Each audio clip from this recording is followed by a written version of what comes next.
செந்தமிழன் சீமானுக்கிட்ட ஒரே ஒரு முறை இந்த நீ ஆட்சியை கொடுத்து பாரு, கர்நாடகாரன் தொற்றுவானா? தண்ணி கொடுக்க முடியாதுன்னு சொல்லுவானா?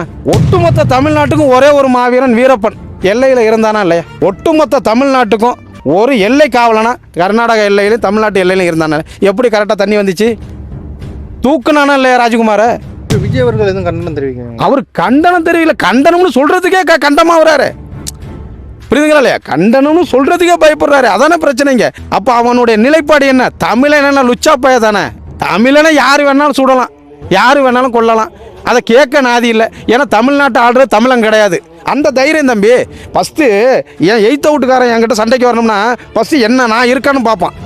அவன் வீட்டில் ஆம்பளை ஆள் இருக்கான், இப்போ போனால் சண்டை பெருசாகும் அப்படிம்பான். வீட்டில் ஒருத்தர் இல்லை, என் மனைவி கிட்ட சண்டை வளர்க்குன்னா ஈஸியாக சண்டை வளர்த்துட்டு போயிடுவானே. அண்ணன் சொல்லுவார், பெத்த தாய் தகப்பனாக இருந்தாலும் அரசியல் ரீதியாக எதிரி தானே நண்பன் தான். புரியுதுங்களா இல்லையா? அது மாதிரி நீ தம்பியாக இருந்தானே கம்பியாக இருந்தானே அதை பற்றியெல்லாம் பிரச்சனை கிடையாது. திராவிடம்னா நீ எதிரி தான் எனக்கு.